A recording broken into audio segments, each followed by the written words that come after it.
Mars media நேயர்களுக்கும் அன்பர்களுக்கும் இந்த நாள் இனிய நாளாக அமைய எல்லாம் வல்ல இறைவனை பிரார்த்திக்கின்றோம். இந்த சேனல் உங்களுக்கு பிடிச்சிருந்தா மறக்காம சப்ஸ்கிரைப் பண்ணுங்க, ஷேர் பண்ணுங்க, லைக் பண்ணுங்க, கமெண்ட் பண்ணுங்க. எனதருமை கன்னிராசி அன்பர்களே, இந்த அருமையான பதிவில் நம்ம என்ன பார்க்க போறோம் அப்படின்னா, நிகழும் மங்களகரமான குரோதி வருடம் மார்கழி மாத ராசி பலன். இந்த மார்கழி மாதம் உங்களுக்கு என்ன ஞாபகத்துக்கு வரணும்? ஆண்டாள் அருளிய திருப்பாவை, அடுத்தபடியா ஹனுமத் ஜெயந்தி, மார்கழி மாசம் அமாவாசை. ஸோ அற்புதமான மாதத்துல உங்களுக்கு எந்தெந்த கிரகங்கள் நன்மை செய்ய போறது, எந்தெந்த கிரகங்கள் மூலமா நீங்க கவனமா இருக்கணும், பரிகாரமா என்ன பண்ணினா ரொம்ப விசேஷம், அதை பத்தி தான் இப்ப சூப்பரா டிஸ்கஸ் பண்ண போறோம். இதுல என்னன்னா, உங்களோட ராசிநாதனும் ஜீவனாதிபதியான புத பகவான் 3ஆம் இடத்துல இருக்கிறது ரொம்ப விசேஷம். ஏன்னா புதன்கிறது அறிவுக்காரகன், அறிவு ஜீவி, புத்திக்காரகன். 3ஆம் இடத்துல இருக்கிறது உங்களோட முயற்சிகளை அற்புதமாக முன்னேற்றுவார். நீங்க எடுக்கிற காரியங்கள்ல முயற்சிகளை, அதே மாதிரி உத்தியோகத்துல தன்னம்பிக்கை அதிகமா இருக்கும். எடுக்கிற காரியங்களை இப்படி பண்ணணும் அப்படிங்கிற ஒரு திட்டம் போடுவீங்க. அடுத்தபடியாக உடன்பிறப்புகள் உங்களுக்கு அனுகூலமாக இருப்பார், அதுவே பெரிய பாக்கியம். அதே மாதிரி அரசியல்வாதிகளுக்கு அற்புதமான ஒரு முன்னேற்றம் கண்டிப்பாக வந்து சேரும். 1/1/2025 முதல் இந்த புத பகவான் எங்க வரப்போறான்னு பாத்தீங்கன்னா, சுகஸ்தானமாக 4ஆம் இடம் கேந்திரஸ்தானத்துல வந்து சூரிய பகவானோட இணைந்து புதாதித்ய யோகத்தை கொடுக்க போறார். அற்புதமான முன்னேற்றம். உற்றார் உறவினர்களின் மூலம், நீங்கள் எடுக்கும் காரியங்களின் மூலம், வெளியூர் அல்லது வெளிநாட்டு பயணங்களின் மூலம் உங்களது வாழ்க்கையில் சில நன்மைகளை எதிர்பார்க்கலாம். கல்வி பயிலும் மாணவ மாணவிகள் கல்வியில் அற்புதமான ஒரு முன்னேற்றத்தை காண்பார்கள். எழுத்து மற்றும் அச்சுத்துறையில் இருக்கும் நண்பர்களுக்கு புதிய வாய்ப்புகள் கண்டிப்பாக வந்து சேரும். சிலருக்கு சொத்து சேர்க்கை உண்டாகலாம். கல்வி பயிலும் மாணவ மாணவிகள் கல்வியில் இருந்து வந்த குழப்பங்கள் நீங்கி அற்புதமாக செயலாற்றுவார்கள். கலைத்துறை நண்பர்களுக்கு வாய்ப்புகள் அருமையாக வந்து சேர்வதால் வருமானங்கள் அதிகரிக்கலாம். அதனாலேயே அவங்களுக்கு வந்து இந்த வண்டி வாகனம் இதெல்லாம் வாங்கக்கூடிய ஒரு யோகம் கண்டிப்பாக அமையும். அடுத்தபடியா விரையாதிபதி சூரிய பகவான், அவர் எங்க இருக்காரு? மதியம் சுகஸ்தானமாகி 4ஆம் இடத்துல இருக்கார். 4ஆம் இடத்துல விரையாதிபதி இருக்கிறது என்ன அப்படின்னா, சில பேருக்கு வெளியூர் அல்லது வெளிநாட்டு பயணங்கள் திடீர்னு அமையும், உத்தியோகத்துல இல்லைன்னா தொழில் வியாபாரத்துல. அடுத்தபடியா உறவினர்களின் இல்ல திருமண நிகழ்ச்சிகளில் கலந்து கொண்டு மகிழ்வீர்கள். சிலருக்கு இடமாற்றம் இனிமையாக அமையும். ரொம்ப நாள வேற வீடு போகணும்னு நினைச்சிட்டு இருக்கிறவர்களுக்கெல்லாம் ஒரு நல்ல வாடகைக்கோ அல்லது வாங்கியே போயிடணும் அப்படின்னா அதுவும் கிடைக்கும் உங்களுக்கு. சில பேருக்கு பொன்பொருள் ஆடை ஆபரண சேர்க்கை உண்டாகலாம். சிலருக்கு வெளியுயர்ந்த பொருட்களை வாங்குவதால் செலவுகள் உண்டாகலாம். உடல் ஆரோக்கியத்தில் சிறப்பு அக்கறை எடுத்துக்கொண்டீர்கள் என்றால் மருத்துவ செலவுகள் வராது. சரியா? அடுத்தபடி 2/9 குடை அதிபதி சுக்கிர பகவான் 5ஆம் இடத்துல இருக்கிறது ரொம்ப விசேஷம். என்னன்னா, குழந்தைகள் ஆதரவாக இருப்பார்கள். குழந்தைகளின் முன்னேற்றம் உங்களுக்கு வியக்க வைக்கும். அதே மாதிரி வருமானம் வந்து சேரலாம். ஏன்னா இந்த சுக்கிர பகவான் தான் உங்களுக்கு தனவாக்கு குடும்பஸ்தானாதிபதி, பாக்யாதிபதி. சோ பாக்கியங்களை அனுபவிக்கக்கூடிய ஒரு வாய்ப்புகள் உங்களை தேடி வரும். ஆன்மீக பயணங்கள் அற்புதமாக நிறைவேறும். புனித தலையாத்திரை செல்வதற்குண்டான வாய்ப்புகள் உங்களை தேடி வரும். குலதெய்வ பிரார்த்தனைகளை நிகழ்த்தி மகிழ்வீர்கள். தாயாரின் உடல் ஆரோக்கியம் சிறப்படையும். 30/12/2024 முதல் இந்த சுக்கிர பகவான் எங்க வரப்போறான்னு பாத்தீங்கன்னா, பகிரவன ரோகஸ்தானமாக 6ஆம் இடத்துக்கு வந்துடுற. உத்தியோகத்துல முன்னேற்றம் அதிகமா இருக்கும், தைரியம் அதிகமா இருக்கும், உத்வேகம் அதிகமா இருக்கும், ஆற்றல் அதிகமா இருக்கும். மறைமுக எதிர்ப்புகளை முறியடித்து வெற்றி காண்பீர்கள். தொழில் வியாபாரம் அற்புதமாக நடைபெறும். கடன் சுமை குறைவதற்கு வருமானங்கள் வந்து சேரலாம். வருமானம் வரும்போது கடன் அடைச்சிடணும். சரியா? ஜாலியா செலவு பண்ணிட்டு ஜாலியோ ஜிம்கானான்னு இருந்துட்டு கடன் அப்படியே இருக்குன்னு சொல்லி வருத்தப்படக்கூடாது. சரியா? அடுத்தபடியா 3/8 குடை அதிபதி செவ்வாய் பகவான் லாபஸ்தானத்துல இருக்கார். ஆகா, சகாயாதிபதி, அஷ்டமாதிபதி 11ஆம் இடத்துல இருக்கிறது ரொம்ப விசேஷமாச்சு. ஆனா என்ன, நீச்சம், கடகத்துல நீச்சம். கரெக்டா? வக்ரம் வேற. அப்ப என்ன விசேஷம் அப்படின்னா, 2 ஆதிபத்தியத்துல ஒரு ஆதிபத்திய நல்லா கொடுப்பார், ஒரு ஆதிபத்தியம் கொஞ்சம் இது. ஆனா வக்ரம் நீச்சம் அப்படிங்கிறதுனால ஓரளவுக்கு நீங்க எந்த அளவுக்கு உழைக்கிறீங்களோ அந்த அளவுக்கு ஒரு வகை வாய்ப்புகள் லாபங்கள் வந்து சேரும். அதே மாதிரி உத்தியோகத்துல கொஞ்சம் கடுமையா பாடுபடுற மாதிரி தான் இருக்கும். உடல் ஆரோக்கியத்துல சிறப்பு அக்கறை எடுத்துக்கொள்ளுங்கள். உடன்பிறப்புகளின் விஷயத்தில் கவனமாக இருப்பது நல்லது. சரியா?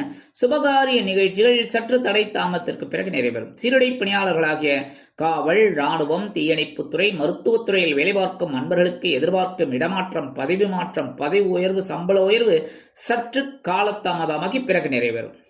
அடுத்தபடியா 4 7 அதிபதி குரு பகவான் பாக்கியஸ்தானத்தில் இருக்கார். ஆக எல்லா கிரகங்களும் சூப்பரா இருக்கே அப்படின்னு நினைக்கும் போதே பாருங்களேன், செவ்வாய் வந்து நீச்சமடைஞ்சு வக்ரகதியில் இருக்கார். இந்த குரு பகவான் உங்களுக்கு 4 7 அதிபதி சுகாதிபதி கலத்திராதிபதி எங்க இருக்காருன்னு பாத்தீங்கன்னா பாக்கியஸ்தானத்தில் இருக்கிறது ரொம்ப விசேஷமான வக்ரகதியில் இருக்கார். ஸோ பாக்கியங்களை அனுபவிக்க முடியாம சில பிரச்சனைகளை கொடுக்கிறார். அதேமாரி பிரிவினைகள் சில பேருக்கு, அதேமாரி சொத்து பிரிவு அதெல்லாம் சில பேருக்கு உண்டாயிருக்கு. களத்திரத்தின் உடல் ஆரோக்கியத்தில், அதாவது வாழ்க்கை துணையின் உடல் ஆரோக்கியத்தில் சிறப்பக்கறை எடுத்துக்கிறது ரொம்ப நல்லது. தந்தையாரோட உடல் ஆரோக்கியத்தில் கவனமா இருக்கணும். தந்தை வழி உறவினர்கள் மூலமாக சில குழப்பங்கள் வரலாம். ஆனாலும் குரு பகவானோட பார்வைன்னு பார்த்தீங்கன்னா அவங்க ஜென்மராசியை பார்க்குறாரு. ஸோ ஓரளவுக்கு தெளிவு இருக்கும். பிரச்சனைகள் இருந்தாலும் தெளிவு கிடைக்கும். அடுத்தபடியா 5ஆம் பார்வை உங்களோட சகாயஸ்தானத்தை பார்க்குறார். ஸோ உடன்பிறப்புகள் அனுகூலமாக இருப்பார்கள். வெளியூர் அல்லது வெளிநாட்டு பயணங்கள் உங்களுக்கு அற்புதமாக நிறைவேறும். உத்தியோகத்தில் முன்னேற்றம், தன்னம்பிக்கை, தொழில் வியாபாரத்தில் திடீர் திருப்பங்கள் எல்லாமே கிடைக்கும். அரசியல்வாதிகள் முன்னேற்றம் காண்பார்கள். அடுத்தபடியா 9ஆம் பார்வையை உங்களோட பஞ்சமஸ்தானத்தை பார்க்கிறார். குழந்தைகள் ஆதரவாக இருப்பார்கள். குழந்தைகளின் முன்னேற்றத்திற்காக சில விஷயங்களை நீங்கள் ஈடுபடுத்திக் கொள்வீர்கள். ஆன்மீக பயணங்கள் அற்புதமாக நிறைவேறும். அதே மாதிரி அடுத்தபடியா 5 6 அதிபதி சனீஸ்வர பகவான், அதாவது பஞ்சமாதிபதி பகைரோண ரோகாதிபதி எங்க இருக்காருன்னு பார்த்தீங்கன்னா பகைரோண ரோகஸ்தானமாக 6ஆம் இடத்துல இருக்கிற. 6ஆம் இடம் மறைவு அப்படின்னாலும் உங்களுக்கு அற்புதமான ஒரு தைரியத்தை கொடுப்பார். அதே மாதிரி நீங்க எடுக்கிற காரியங்கள்ல ஒரு தெளிவை கொடுப்பார். இடமாற்றம் இனிமையாக அமையும். உத்தியோகத்தில் வேற உத்தியோகம் போலாமா அப்படின்னா வேற உத்தியோகம் தாராளமாக கிடைக்கும். அதுக்காக மாற்றிடாதீங்க, கவனமா இருக்கணும். சரியா? அடுத்தபடியாக தொழில் வியாபாரத்தை அபிவிருத்தி செய்து முன்னேற வேண்டும் என்ற எண்ணம் உண்டாகும். உத்தியோகத்தில் மறைமுக எதிர்ப்புகளை முறியடித்து வெற்றி காண்பீர்கள். உடல் ஆரோக்கியம் சிறப்படையும். மனதளவில் இருந்து வந்த வேதனைகள் குறையும். ஏன்னா சனீஸ்வர பகவான் உழைக்கிற ஒரு ஆளை ரொம்ப பிடிக்கும். அதனால நீங்க உழைப்பீங்க. அதுக்கு உண்டான உயர்வுகளை இந்த சனீஸ்வர பகவான் பகைரோண ரோகஸ்தானமாகிய 6ஆம் இடத்துல இருந்துட்டு கண்டிப்பா கொடுப்பார். அடுத்தபடியா சாயா கிரகங்கள் என்று அழைக்கப்படக்கூடிய ராகு பகவான் களத்திரஸ்தானத்தில் இருக்கார். ஞானக்காரகன் கேது பகவான் உங்க ஜென்மராசியில் இருக்கார். இதுதான் கொஞ்சம் நெருடலாக உள்ளது. ஏன் அப்படின்னா அந்த கிரகங்கள் அந்த மாதிரி தான் 1.5 வருஷம் இருக்கும். அதனால நம்ம அதை மாறணும்னு சொல்ல முடியாது. சரியா? நம்ம கவனமா இருக்கணும். எதுல? களத்திரஸ்தானத்துல ராகு இருக்கிறதுனால வாழ்க்கை துணை, கூட்டாளிகள், நண்பர்கள் விஷயத்துல கவனமா இருக்கணும். அதே மாதிரி எடுக்கிற காரியங்கள்லையும் கவனமா இருக்கணும். ஏன்னா ராகு பிரம்மாண்டத்தை நோக்கி கொண்டு போறவர். அதாவது இந்த கற்பனையிலேயே ஒரு பிரம்மாண்டத்தை கொண்டு போறவர் இந்த ராகு பகவான் தான். வாழ்க்கையே ஒரு மாயம்தான். கரெக்டா? அந்த மாயைக்குள்ளதான் நம்ம இருக்கோம். ஆனா அந்த மாயையும் பிரம்மாண்டமா கொண்டு வர்றவர் இந்த ராகு பகவான். ஸோ கவனமா இருக்கிறது நல்லது எல்லா விஷயத்திலையும். அடுத்தபடியா கேது பகவான் ஞானக்காரகன் ஜென்மராசில இருந்துட்டு ஒரு தெளிவை கொடுத்துட்டு இருக்கார். பிரச்சனைகளை கொடுத்து தெளிவை கொடுத்துட்டு இருக்கார். ஒவ்வொரு விஷயத்திலையும் கவனம் கவனம் கவனம். உடல் ஆரோக்கியத்துல கவனம், பேசுற வார்த்தைகள்ல கவனம், வாகன பயணங்கள்ல கவனம். எப்படி இது 3ம் ஏதாவது ஒரு பிரச்சனையை கொடுத்து தீர்ப்பார். ஸோ நமக்கு ஒரு தெளிவு கிடைக்கும். ஆனா என்ன சுவாமி பண்றது? ஒரு பிரச்சனையை கொடுத்தா தான் நமக்கு ஒரு தெளிவே கிடைக்கிறது. கரெக்டா? இல்லைன்னா தெளிவு கிடைக்கிறதா? இல்லை. ஒரு பிரச்சனைன்னு வந்தோடனே ஒன்றும் இல்லை. ஒரு இப்போ ஹோட்டலுக்கு போகிறோம், நமக்கு தேவையானதை சாப்பிட்டா பரவாயில்ல, தேவையில்லாதெல்லாம் பரவாயில்ல, இந்த ஹோட்டலில் நன்னா இருக்குமேன்னு சாப்பிட்ருவோம். என்ன ஆகும்? அடுத்த நாள் நமக்கு தான் உடம்பு முடியாமல் போகும். ஏதாவது உடனே டாக்டர்கிட்ட போகலாமா, இல்லை மாத்திரை மருந்து சாப்பிடலாமா, இல்லை என்ன பண்ணலாம்? அதான். அப்ப ஒரு பிரம்மாண்டத்தை இந்த ராகு பகவான் கொடுத்து உடனே இந்த கேது பகவான் ஞானத்தை கொடுப்பார். அதனாலதான் இந்த பிரம்மாண்டத்தை இது பண்ணும்போது நம்ம கவனமா இருக்கிறது நல்லது. அப்பதான் கேது பகவான் நமக்கு ஆதரவா இருப்பார். சரியா? சில நேரங்கள்ல மனசுல கொஞ்சம் குழப்பங்கள் இருக்கும், வேதனைகள் இருக்கும். அதெல்லாம் கொஞ்சம் அனுசரிச்சு போறது நல்லது. இருந்தாலும் இந்த வெளியூர் வெளிநாடு போய் படிக்கணும், உத்தியோகம் பார்க்கணும்னு நினைக்கிற குழந்தைகளுக்கெல்லாம் கொஞ்சம் காலதாமதமாகும். ஆனால் இறுதியில் வெற்றி கிடைக்கும். சரி, பரிகாரமா என்ன பண்ணினா ரொம்ப விசேஷம்? முருகப்பெருமான் வழிபாடு கண்டிப்பாக பண்ணணும். ஏன்னா செவ்வாய் பகவான் உங்களுக்கு லாபஸ்தானத்துல இருந்து லாபத்தை கொடுக்கறதுக்கு பதிலாக என்னவோ பிரச்சனைகளை கொடுத்துருக்காரு. அதனால கவனமா இருக்கணும். அதனால இந்த செவ்வாய் பகவானை திருப்திப்படுத்துறதுக்காக முருகப்பெருமான் வழிபாடு பண்றது ரொம்ப விசேஷம். செவ்வாய்க்கிழமை செவ்வரளி மாலை போட்டு நெய் தீபம் ஏற்றி முடிந்தால் ஒரு அர்ச்சனை செய்து வழிபாடு செய்து பாருங்கள். கண்டிப்பாக உங்கள் மனதில் இருந்து வந்த குறைகள் அகலும். அடுத்தபடியா நவ கிரகங்களில் உள்ள குரு பகவானிற்கு வியாழக்கிழமைகளில் குரு பகவான் காயத்ரி சொல்லி 9 தடவை சொல்லி ஒரு நெய் தீபம் ஏற்றிட்டு வாங்கும். அற்புதமான பலன்கள் உங்களுக்கு கண்டிப்பாக கிடைக்கும்.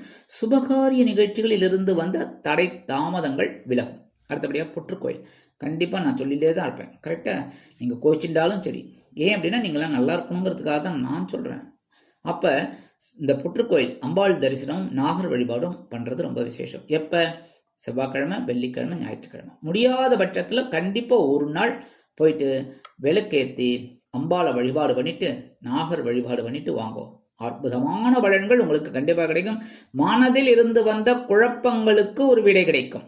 ஆக இந்த சிறு பரிகாரத்தின் மூலமாக குரோதி வருடம் மார்கழி மாதம் அற்புதமான மாற்றங்களை கொடுத்து உங்களை உயர்வடைய வைக்கும் என்று கூறி விடைபெறுகிறேன். நன்றி, வணக்கம். மீண்டும் ஒரு அருமையான பதிவில் நான் உங்களை மனமகிழ்ச்சியோடு சந்திக்கிறேன். வாழ்த்துக்கள். வாழ்க வளமுடன். இந்த சேனல் உங்களுக்கு பிடிச்சிருந்தா மறக்காம சப்ஸ்கிரைப் பண்ணுங்க, லைக் பண்ணுங்க, ஷேர் பண்ணுங்க.